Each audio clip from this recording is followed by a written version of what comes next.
कविताओं से आजादी की रक्षा नहीं होती है, ताकत चाहिए। हिंदुस्तान पे चीन का हमला हुआ, सारा हिंदुस्तान कविता करने लगा, सारा हिंदुस्तान कहने लगा सोए शेरों को मत छेड़ो, हम ऐसा कर डालेंगे, हम वैसा कर डालेंगे। शेरों को कभी सुना है आपने कि शेर कहते हो कि सोए शेर को मत छेड़ो, हम ऐसा कर देंगे, हम वैसा कर देंगे। सोए शेर को छेड़ो और पता चल जाता है कि शेर क्या करता है। लेकिन हम कविताएं करने लगे कि हम ऐसा कर देंगे, हम वैसा कर देंगे, और हमने कुछ भी न किया। चीन लाखों वर्ग मील जमीन पर कब्जा करके बैठ गया और हमारे कवि थोड़े दिन कविता करते रहे, फिर जाके अपनी घर गृहस्थी संभालने लगे। फिर हम छोड़ दिए वो झंझट, क्योंकि कविताओं से अगर चीन हट जाता तो हट जाता, उससे ज्यादा तो हम कुछ कर नहीं सकते।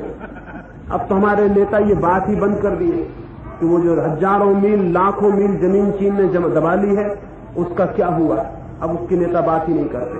अब तो मैंने दिल्ली में एक बड़े नेता से बात कर रहा था, उन्होंने कहा उस जमीन में कुछ पैदा नहीं होता, बेकार जमीन। देश का नेता अगर ये कहे कि उस जमीन में कुछ पैदा नहीं होता, बेकार जमीन है, अपने मन को समझाने की बड़ी तरकीब निकाल रहे हैं। ये भी हम स्वीकार करने को राजी नहीं कि हम हार गए,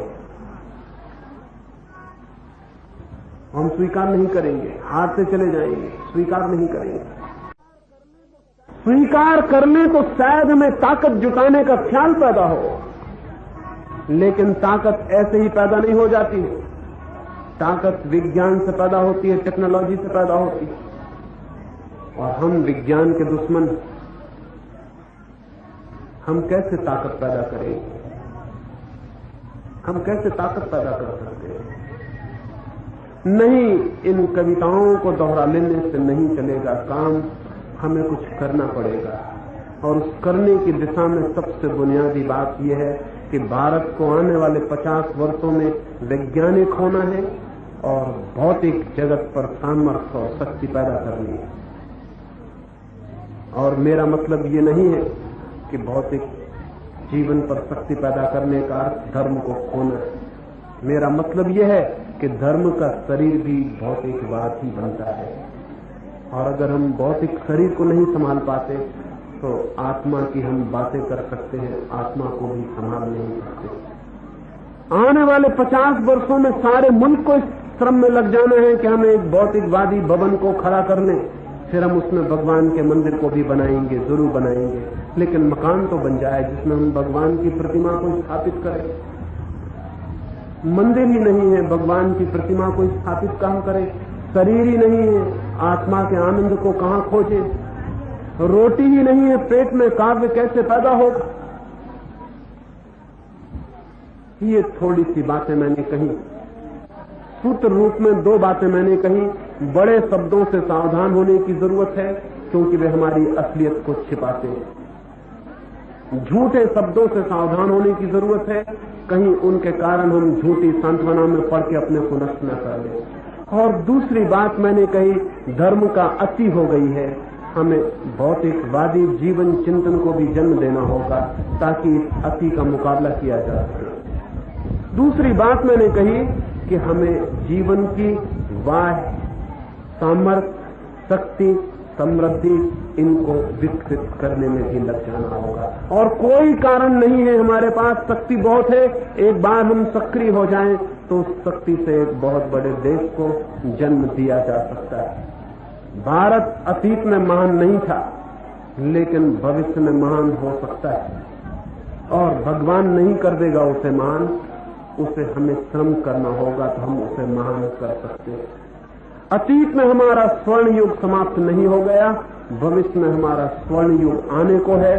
सतयुग बीत नहीं चुका, उसे हमें लाना है।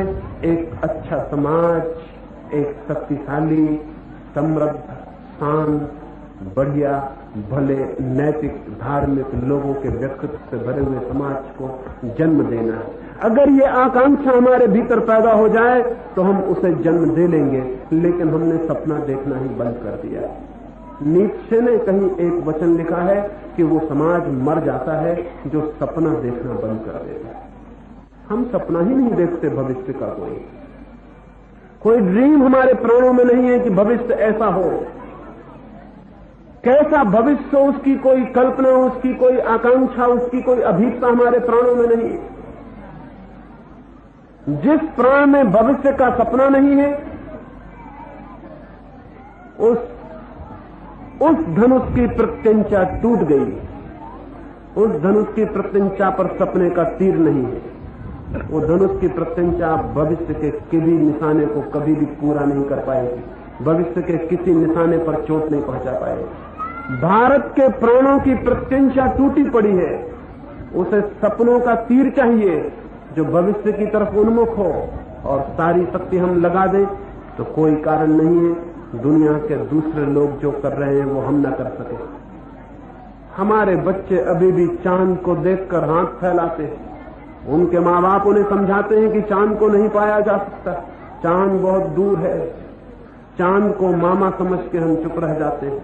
दूसरे मुल्कों के बच्चों ने हाथ फैला लिए चांद पर, वे चांद को मामा मानने को राजी नहीं है। वे चांद पर बस्तियां बसाएंगे, मकान बनाएंगे। दूसरे मुल्कों के बच्चे आज नहीं कल चांद पर उतर जाएंगे। हमारे मुल्क के बच्चे अपने छोटे गरीब हाथों को फैलाते रहेंगे और उनके माँ बाप समझाते रहेंगे चांद मामा है, चंदा मामा है, बहुत दूर है, उसे पाया नहीं जा सकता। और अगर कोई बहुत बुद्धिमान माँ बाप हुए तो पानी की थाली भर के रख देंगे और उसमें चांद दिखला देंगे और बच्चे से कहेंगे इसे पकड़ लो। पानी के थाली के झूठे चांद बहुत पकड़े जा चुके हैं। अब हमें असली चांदों को पकड़ने का सपना देखना है, और अगर हम ये सपना देख सकते हैं तो इस मुल्क के सौभाग्य का उदय हो सकता है। मैंने ये थोड़ी सी बातें कही, मेरी बातों को इतने प्रेम और शांति से सुना, इसलिए बहुत बहुत अनुग्रहित हूं। और अंत में सबके भीतर बैठे परमात्मा को प्रणाम करता हूं। मेरे प्रणाम स्वीकार करें।